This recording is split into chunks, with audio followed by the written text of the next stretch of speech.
हाँ, पहुंच रही है आवाज ना? आवाज पहुंच रही है ना मेरी? हम कालिदास के जी अच्छा, मैम। ठीक ठीक है। हम साहित्य के मर्म शीर्षक में एक निबंध में हजारी प्रसाद द्विवेदी जी मनुष्य के लिए क्या कहते हैं, जरा सा उसको समझने का प्रयास कीजिए कि वो क्या कह रहे हैं मनुष्य के बारे में। सभ्यता और संस्कृति के इतिहास से यही तथ्य प्रकट होता है कि मनुष्य समस्त संस्कारों, समस्त आरोपित मूल्यों और समस्त रीति रस्मों से बड़ा है। मनुष्यता के निरंतर प्रवाहमान धारा नाना मूलों से शक्ति संग्रह करती हुई आगे बढ़ती आ रही है। मनुष्य का इतिहास इन्हीं साधनाओं का इतिहास है। उसने आदिम कही जाने वाली मनोवृत्तियों के साथ अपने को नहीं छोड़ दिया, प्रयोजन की संकीर्णता को बेड़ियों से अपने को नहीं बंधने दिया, मृत्यु के नागपाश में अपने को नहीं फंसने दिया। सब कुछ छोड़कर वह न जाने किस विजय यात्रा के लिए निकल पड़ा है। अब मनुष्य के जैसा दुर्दम प्राणी और दुर्लंघ इच्छा वाला प्राणी हजारी प्रसाद द्विवेदी को नजर नहीं आता। वह कहता है कि वह इतिहास की धारा को निर्ममता से रौंदता हुआ निरंतर विकास की तरफ बढ़ रहा है, और हमें समझ में नहीं आ रहा है कि वह आखिर किस विजय यात्रा की तरफ जाना चाहता है। मनुष्य सब चीज को रौंद रहा है।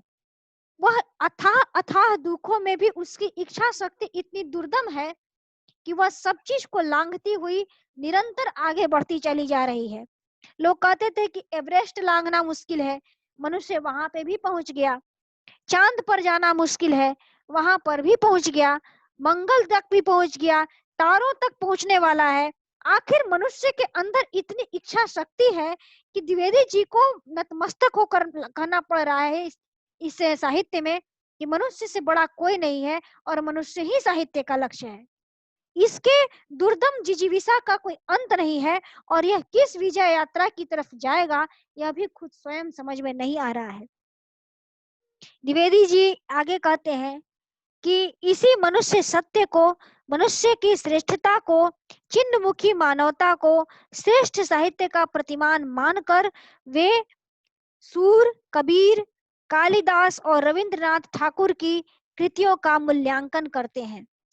उसके उनके पास रचना के श्रेष्ठता का मूल्यांकन करने की सबसे बड़ी कसौटी मनुष्य है, और इसी आधार पर वे प्राचीन, मध्यकालीन और आधुनिक कवियों का मूल्यांकन कर लेते हैं।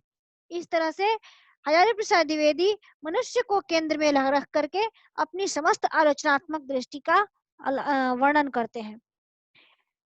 हजारी प्रसाद द्विवेदी आधुनिक हिंदी साहित्य के छायावादोत्तर युग के एक अन्यतम विभूति है। वो गंभीर चिंतक है, सतर्क शोधक है, आचार्य है और सहृदय समीक्षक के रूप में हमारे सामने स्मरणीय है।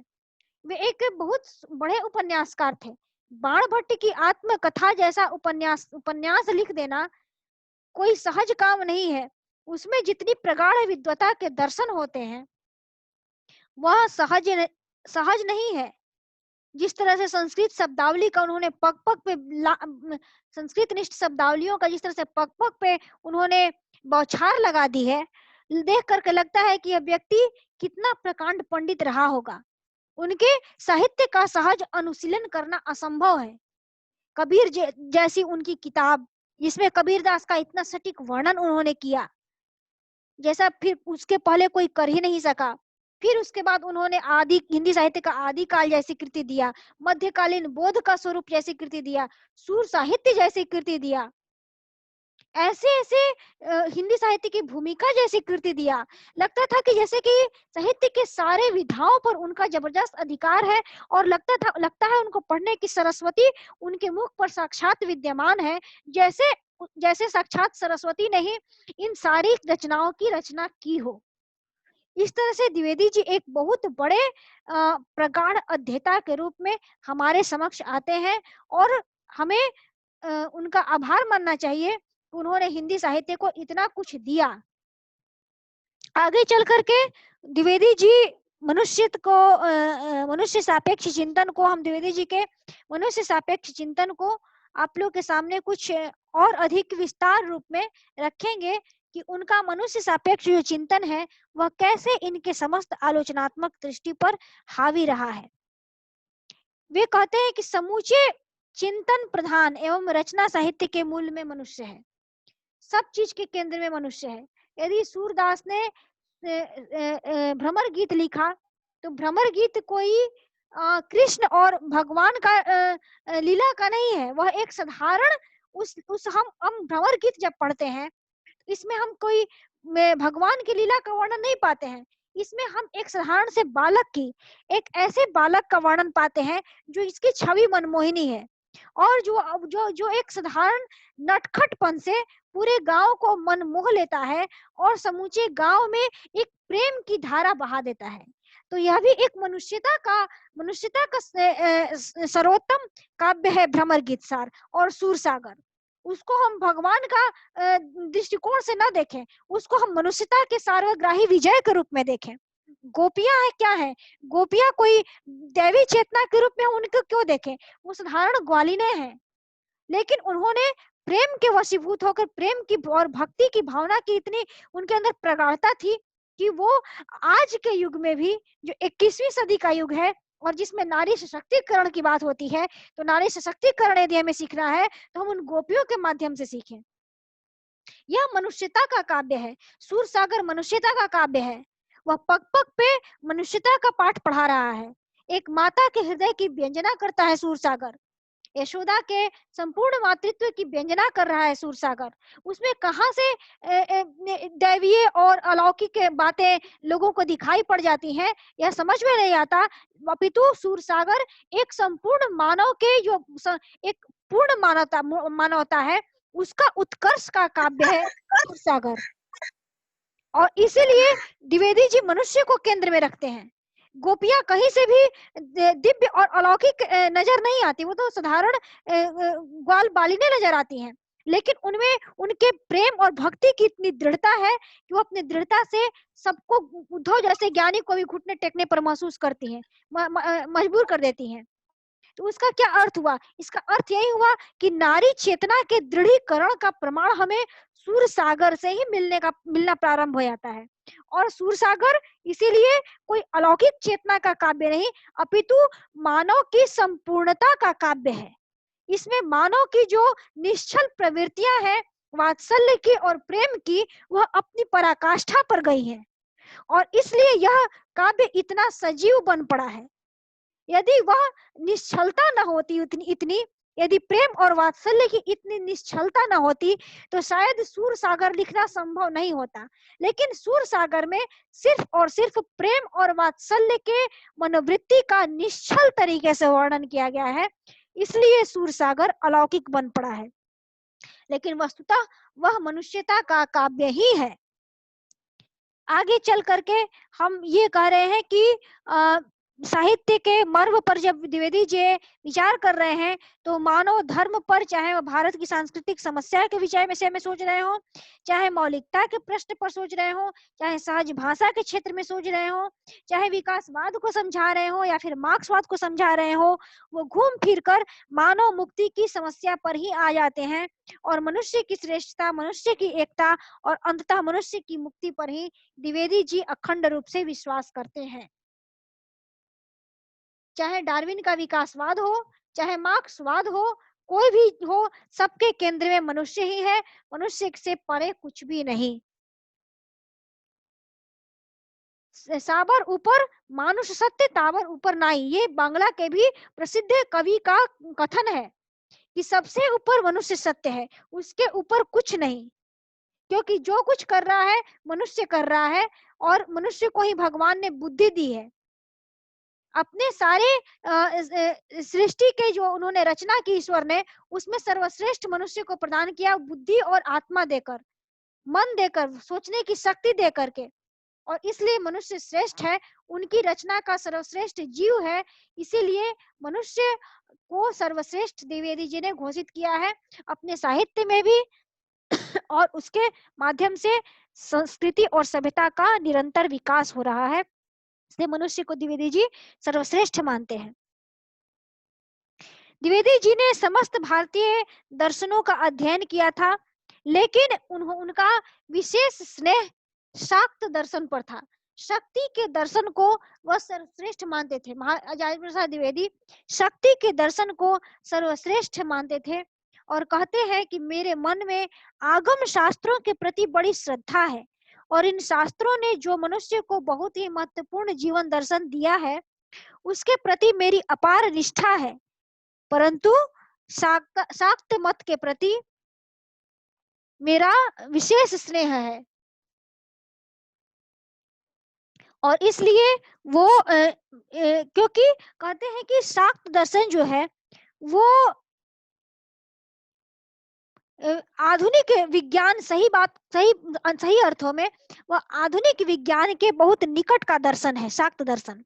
उपनिषदों में इसी प्रकार के संकोच की प्रक्रिया इसी का वर्णन किया गया है। उपनिषद में जिस आत्मसत्ता का वर्णन किया गया है वह आधुनिक विज्ञान की कसौटी के बहुत समीप है। अब इतने सूक्ष्म गहराई में हम नहीं जाएंगे कि उपनिषदों के दर्शन कैसे आधुनिक विज्ञान के बहुत समीप है। इतने गहराई में जाने पर हम विषयांतर हो जाएंगे, विषय से भटक जाएंगे। यह बहुत ही शोध का विषय है और बहुत ही गंभीर विचार विमर्श का विषय है, इसमें हम नहीं जाएंगे। हम द्विवेदी जी के शाक्त मत पर प्रकाश डाल करके और इसी में आगे बढ़ करके खत्म करेंगे। हम ये कह रहे थे कि द्विवेदी स्वीकार करते हैं जो कुछ अस्थि है और जो कुछ भाषित हो रहा है वह सब इस भगवती का ही रूप है। जो कुछ हम इस संसार में देख रहे हैं वह सब उस चिन्ह में शक्ति का ही रूप है और जो सत्ता है और जो उसका भान हो रहा है वो ही चित्त शक्ति है। इस प्रकार यह सृष्टि शक्ति रूप होने के कारण सत्य है। इस सृष्टि को हजारी प्रसाद द्विवेदी कहीं से भ्रम नहीं मानते, क्योंकि जब सब तरह शक्ति ही शक्ति है तो फिर भ्रम कैसा। इसलिए द्विवेदी जी सृष्टि को सत्य मानते हैं, उसे भ्रम नहीं मानते और ये कहते हैं कि शिव जो शक्ति जो है वह शिव से अभिन्न है और दोनों एक ही है, इसलिए यह सृष्टि भी सत्य है। द्विवेदी जी कहते हैं कि यही इच्छा प्रथम स्पंदन है। ज्ञान से इच्छा हुई और इच्छा ने क्रिया का रूप धारण किया। इस प्रकार इच्छा ज्ञान क्रिया का क्रम शुरू हो गया। वस्तुतः सारा जगत ज्ञान इच्छा क्रिया के रूप में त्रिपुटीकृत है। इस त्रिपुटीकृत की विधायिका शक्ति को ही त्रिपुरा कहा गया है। ब्रह्म की यह एक शक्ति है। शैव आगमों में परब्रह्म को ही परम शिव कहा गया है। सारा संसार ज्ञान इच्छा और क्रिया ये तीन त्रिकोण से ही चल रहा है और ये तीनों त्रिकोण मिल करके ही संसार को चला रहे हैं और ये त्रिकोण कहीं से भी ईश्वर से भिन्न नहीं है, पर ब्रह्म से भिन्न नहीं है। इसलिए द्विवेदी जी शाक्त मत को सर्वश्रेष्ठ मान रहे हैं। शाक्त मत के सिद्धांतों, आप लोगों तक मेरी आवाज जा रही है ना? हेलो, यस मैम आ रही है, बोलिए। चलिए, शाक्त मत के सिद्धांतों के प्रति उनकी निष्ठा के कई कारण हैं। एक तो जो यह सिद्धांत है वह जगत की सत्यता का प्रतिपादन करता है और इसलिए और इसे परब्रह्म की आनंद इच्छा का विलास मानता है, इसलिए उनका शाक्त मत पर पूरा विश्वास है। दूसरी बात यह है कि आधुनिक विज्ञान की मान्यताओं के बहुत समीप है शाक्त मत। तीसरी बात यह है कि यह अंततः मनुष्य के सारे भेद प्रभेदों से ऊपर उठा करके सभी प्रकार की संकीर्णता से मुक्त करता है। और अंतिम बात यह है कि यह समूचे मध्यकालीन साहित्य में साहित्य चिंतन को इस शाक्त मत ने बहुत प्रभावित किया है। इसलिए द्विवेदी जी शाक्त मत के प्रति बहुत ही श्रद्धावनत हैं। तो ये द्विवेदी जी के मूल मंतव्य हैं जो आज हमने आप लोगों के समक्ष रखे हैं। आप लोगों को इस समझ में आया है तो उसको घर पे जाकर के बार बार पढ़िए, देखिए कि द्विवेदी जी किन मूल आलोचनात्मक दृष्टि से अपने जो आलोचना है उसको सामने ला रहे हैं। ठीक है, हेलो जी मैम। जी मैम। ठीक है, तो आज हम आप लोगों को द्विवेदी जी के आलोचनात्मक दृष्टि पर यही आप लोग को छोड़ रहे हैं। आगे क्लास में अगली बात होगी। इसके अलावा आज प्रेमचंद जयंती है। आज प्रेमचंद जयंती है ना, 31 जुलाई है। जी मैम। तो आप लोग जी मैम। प्रेमचंद की जी। रचनाओं को भी पढ़िए। बहुत ही महत्वपूर्ण साहित्यकार थे वो, और आधुनिक युग में जन साधारण के जीवन को चित्रित करने में प्रेमचंद का योगदान बहुत ही अविस्मरणीय है। जिस तरह से उन्होंने उपन्यास का कायाकल्प किया, उसको उसके लिए प्रेमचंद सदैव हमेशा आदर के साथ याद किए जाएंगे। उनके पहले उपन्यास पढ़ने पर लोगों की पिटाई होती थी कि क्यों उपन्यास पढ़ रहे हो, गल्प कहा जाता था उसे। लेकिन प्रेमचंद ने उपन्यास की धारा को इतना सामाजिक मोड़ दिया कि अब उपन्यास आराम से लोग लिखते भी हैं, पढ़ते भी हैं, उसके बारे में चर्चा भी करते हैं। यह प्रेमचंद की ही देन है। इसलिए प्रेमचंद उपन्यास सम्राट कहलाते हैं और उनका हमारे साहित्य में एक विशेष स्थान सदैव रहेगा। आज प्रेमचंद जयंती के उपलक्ष्य पर आप लोगों को हम बताएं, इस प्रेमचंद जी को नमन करते हैं। चलिए आज आप लोग क्लास यहीं पे छोड़ रहे हैं, ठीक है? काट रहे हैं हम। जी मैम। ओके।